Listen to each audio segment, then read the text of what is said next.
नमस्कार प्यारे बच्चों, यदि आप लोग क्लास 12th में पढ़ाई कर रहे हैं और 2 फरवरी के दिन आप लोग बायोलॉजी का इंटरमीडिएट परीक्षा देने वाले यानी आप सबका जो 12th का वार्षिक परीक्षा होने वाला है वो एग्जाम देने वाले हैं, तो आपके लिए ओरिजिनल प्रश्न पत्र लेकर आ चुके हैं प्यारे बच्चों। 100% ओरिजिनल प्रश्न पत्र या हो सकता है प्यारे बच्चों, इसलिए इस वीडियो को पूरा देखिएगा और लास्ट तक देखिएगा। आपको इसमें जितने भी ऑब्जेक्टिव प्रश्न एवं सब्जेक्टिव प्रश्नों का उत्तर देने वाले हैं प्यारे बच्चों, उसको ध्यान से देखिएगा। आपके लिए बहुत ही महत्वपूर्ण होने वाला है बायोलॉजी का। तो इस वीडियो को जल्दी से लाइक करके चैनल को सब्सक्राइब कर दीजिए प्यारे बच्चों, और अपने दोस्तों को भी भेज दीजिएगा, क्योंकि बायोलॉजी में जो आपका फर्स्ट दिन एग्जाम होने वाला है 2 फरवरी का, उसका वायरल प्रश्नों का उत्तर देने वाले हैं प्यारे बच्चों।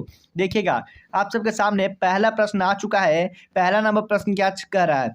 निम्नलिखित में से किस वैज्ञानिक ने भ्रूण वैज्ञानिक लक्षणों के उपयोग को वर्गीकी में लोकप्रिय किया? तो किसने किया प्यारे बच्चों? तो किसने किया था? तो वो पंचानन महेश्वरी हो जाएगा। यानी ऑप्शन नंबर बी बिल्कुल राइट हो जाएगा प्यारे बच्चों। देखिएगा, आपको यहाँ पे समझाने का टाइम नहीं मिलेगा प्यारे बच्चों, क्योंकि आपका है जो एग्जाम बहुत ही नजदीक आ चुका है। आपको याद करना है, जितने भी प्रश्नों का उत्तर देने वाले हैं वो सारे प्रश्नों को आप लोग याद कर लीजिएगा। देखिएगा, दूसरा नंबर प्रश्न क्या कर रहा है? दूसरा नंबर प्रश्न करा कि निम्नलिखित में से कौन सा पौधा भारत में अतीत गेहूं के साथ आया? तो अतीत गेहूं के साथ कौन सा पौधा आया था प्यारे बच्चों? तो वो पार्थेनियम हो जाएगा। क्या हो जाएगा? पार्थेनियम हो जाएगा। ऑप्शन नंबर ए बिल्कुल राइट हो जाएगा। चलिए देखिएगा, तीसरा नंबर प्रश्न क्या करा है? तीसरा नंबर जो प्रश्न करा है, किस पौधे में परिपक्व बीज के भ्रूण पोष में विद्यमान रहता है? तो किसमें रहता है प्यारे बच्चों? तो वो जो हो जाएगा नारियल में हो जाएगा। नहीं, ऑप्शन नंबर ए बिल्कुल राइट हो जाएगा।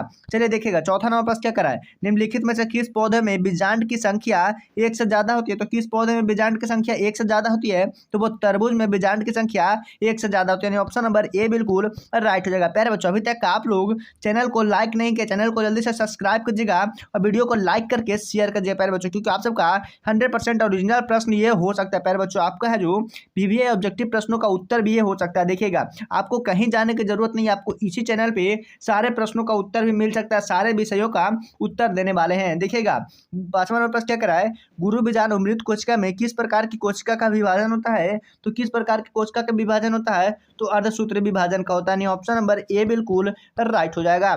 चलिए छठा नंबर प्रश्न देखिएगा, बिना निषेचन के बीज पौधा करने की प्रक्रिया को खाली स्थान कहते हैं। तो क्या कहते हैं प्यारे बच्चों? तो असंग जनन कहते हैं। क्या हो जाएगा?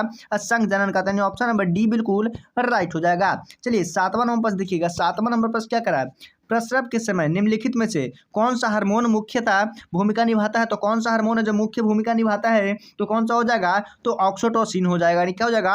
ऑक्सीटोसिन हो जाएगा। ऑप्शन नंबर बी बिल्कुल राइट हो जाएगा। चलिए 8वां नंबर प्रश्न देखिएगा। 8वां नंबर प्रश्न क्या करा है? महिलाओं में लगभग 50 वर्षों की आयु में अवर्त चक्र बंद होने का कारण क्या होता है? तो क्या कहते हैं प्यारे बच्चों? तो उसको जो कहते हैं रोजाना वृद्धि कहते हैं। क्या हो जाएगा?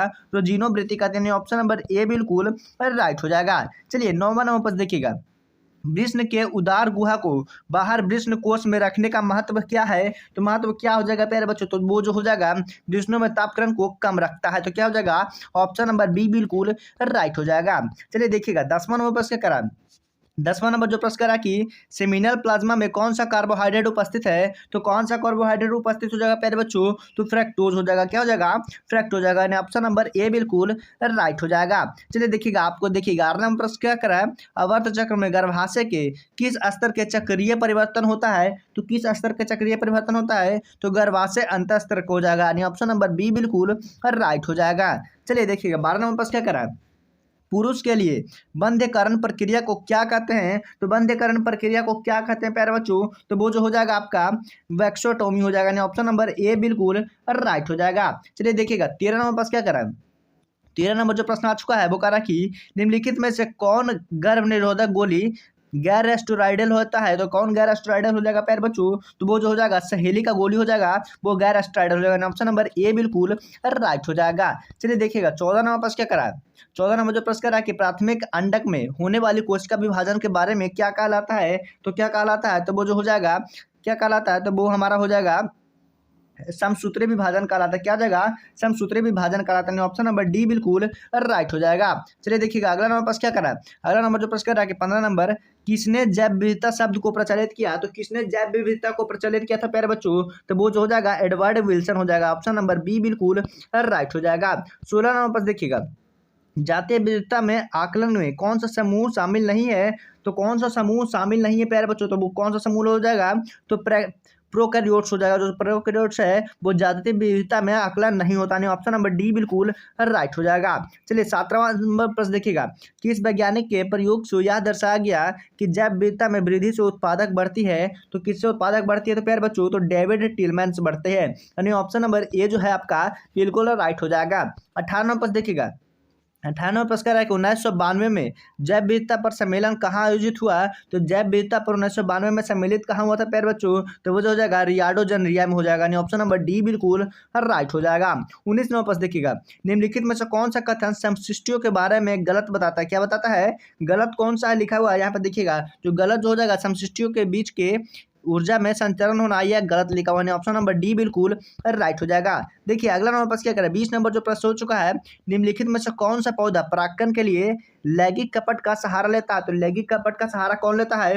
तो अफ्रीस लिखा होता है, ऑप्शन नंबर ए बिल्कुल राइट हो जाएगा। प्यारे बच्चों अभी तक आप लोग चैनल को सब्सक्राइब नहीं किए, जल्दी से चैनल को सब्सक्राइब कर दीजिएगा और वीडियो को लाइक करके शेयर कर दीजिएगा, क्योंकि आप सबका जो बिल्कुल ही 100% ओरिजिनल पेपर ये हो सकता है। प्यारे बच्चों आपका जो एग्जाम में इन्हीं प्रश्नों से कुछ प्रश्न भी आपको डायरेक्ट एग्जाम में पूछे जा सकते हैं।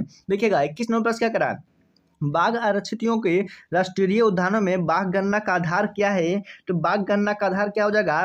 तो पाक चिन्हों का मूल्य कुटिका हो जाएगा, ऑप्शन नंबर बी बिल्कुल राइट हो जाएगा। चलिए 22 नंबर प्रश्न देखिएगा, यदि समय टी का संदर्भ में एन समय टी का समशिष्ट घनत्व का एक सिग्माइड वृक्क है तो उसको क्या कहते हैं? तो उसको क्या कहते हैं? तो उसको जो कहते हैं बृहस्पति प्लल लजिस्ट वृत्त कहते हैं, ऑप्शन नंबर ए बिल्कुल राइट हो जाएगा। चलिए 23 नंबर प्रश्न देखिएगा, निम्नलिखित में से कौन सा जाति का सदस्य जीवन काल में सिर्फ एक ही बार प्रजनन करते हैं? तो कौन है जो जीवन में एक ही बार प्रजनन करते हैं? तो देखिएगा बांस और प्रशांतीय महासागर का समान मछली है जो एक ही बार प्रजनन करता है, ऑप्शन नंबर ए और बी दोनों हो जाएगा, ऑप्शन नंबर सी बिल्कुल राइट हो जाएगा।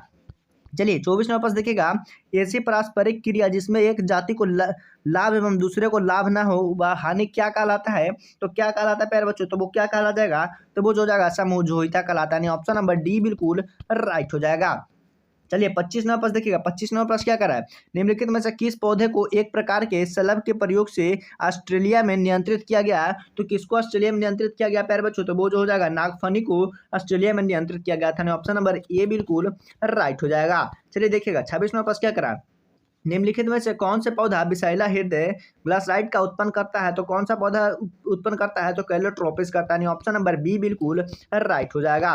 चलिए 27 नंबर पर देखिएगा, जैव मात्रा में उत्पादन के दर को क्या कहते हैं? तो जैव मात्रा में उत्पादन के दर को क्या कहते हैं? तो उत्पादकता कहते हैं, ऑप्शन नंबर सी बिल्कुल राइट हो जाएगा। 28 नंबर पर देखिएगा, मृत कार्बनिक सामग्री से प्रारंभ होने वाली खाद्य श्रृंखला क्या कहलाती है? तो खाद्य श्रृंखला क्या कहलाती है? अपराध खाद्य श्रृंखला कहलाती है, ऑप्शन नंबर ए बिल्कुल राइट हो जाएगा। 29 नंबर पर देखिएगा, 29 नंबर जो प्रश्न है कि जैव संश्लेषण अवस्था में पूर्ण होने के बाद उत्पन्न पृथक्करण एवं संशोधन का करने का प्रक्रम को क्या कहते हैं? तो क्या कहते हैं प्यारे बच्चों? तो वो जो हो जाएगा अनुप्रभाव संधान कहते हैं, ऑप्शन नंबर बी बिल्कुल राइट हो जाएगा। प्यारे बच्चों अभी तक आप लोग चैनल को सब्सक्राइब नहीं किए तो जल्दी से चैनल को सब्सक्राइब कर दीजिएगा और वीडियो को लाइक करके शेयर कर दीजिएगा। प्यारे बच्चों आपका जो सारा प्रश्नों का उत्तर है जो आपको इसी चैनल पर मिलने वाला, देखिए आपको सर्च करना है BORDSTUDY, आपको सर्च करना है यूट्यूब पे, आपको इस चैनल को सब्सक्राइब कर लेना है, क्योंकि आपका जो जितना भी प्रश्नों का उत्तर देने वाले हैं वो सारे का सारे इसी चैनल पर प्रोवाइड होने वाला है। आपका जितना भी subject physics chemistry biology Hindi English math सारे प्रश्नों का उत्तर है जो आपको यहीं मिलने वाला है। देखिएगा 30 नंबर प्रश्न क्या करा, पीसीआर के प्रयुक्त होने वाली तापस्थायी डीएनए पॉलीमरेज को किस जीवाणु में पृथक किया गया? तो किस में किया गया? तो वो थर्मस एक्टिवेस में किया गया, ऑप्शन नंबर सी बिल्कुल राइट हो जाएगा। 31 नंबर देखेगा, डीएनए किस प्रकार के अवशेष होते हैं? तो डीएनए पर किस प्रकार के अवशेष होते हैं? तो वो हो जाएगा ऋण आवेश होता है, ऑप्शन नंबर ए बिल्कुल राइट हो जाएगा। 32 नंबर देखिएगा, डीएनए पृथक्करण में संशोधित डीएनए का अपक्षेपण से क्या मिलना है? तो क्या हो जाएगा प्यारे बच्चों? तो वो जो हो जाएगा दूषित एथेनॉल हो जाएगा, ऑप्शन नंबर ए बिल्कुल राइट हो जाएगा। 33 नंबर देखिएगा, निम्नलिखित में से किस प्रकार का जीवाणु कोशिका में डीएनए लेन हेतु सूक्ष्म बनने हेतु किया जाता है? तो किसमें किया जाता है? तो डाइवैलेंट कैटन आयन में हो जाएगा, ऑप्शन नंबर ए बिल्कुल राइट हो जाएगा। चलिए 34 नंबर पर देखिएगा, निम्नलिखित में से किस प्रकार के जंतु कोशिका के लिए संवाहक के रूप में किया जाता है? तो किसमें किया जाता है? तो वो जो हो जाएगा पश्च विषाणु हो जाएगा, ऑप्शन नंबर बी बिल्कुल राइट हो जाएगा। 35 नंबर पर देखिएगा, डीएनए के खंड में परपेशु जीवन में प्रवेश किया जाता है उसे क्या कहते हैं प्यारे बच्चों? तो वो जो हो जाएगा ट्रांसफॉर्मेशन हो जाएगा। ऑप्शन नंबर ए बिल्कुल राइट हो जाएगा। प्यारे बच्चों, अभी तक आप लोग चैनल को सब्सक्राइब नहीं तो जल्दी से सब्सक्राइब करके वीडियो को लाइक करके अपने दोस्तों को भी शेयर कर दीजिएगा। देखिए 36 नंबर प्रश्न क्या करें, 36 नंबर प्रश्नों का उत्तर देखिएगा। उत्तक ने संवर्धन के बड़ी संख्या में पादपों को उत्पन्न करने की क्रिया को क्या कहते हैं? तो क्या कहते हैं प्यारे बच्चों? इसका जो आंसर है आप लोग जल्दी से कमेंट में दीजिएगा, क्योंकि आप सबके लिए यह क्वेश्चन है जो आपको दिए हैं कि आपको बहुत ही इजी क्वेश्चन है और ये हो सकता है 2026 के एग्जाम में यह क्वेश्चन पूछा जा सकता है। प्यारे बच्चों जल्दी से इसका आंसर है जो कमेंट में दीजिएगा 36 नंबर का। चलिएगा प्यारे बच्चों, अभी तक आप लोग चैनल को सब्सक्राइब नहीं तो जल्दी से चैनल को सब्सक्राइब करके वीडियो को शेयर कर दीजिएगा। धन्यवाद।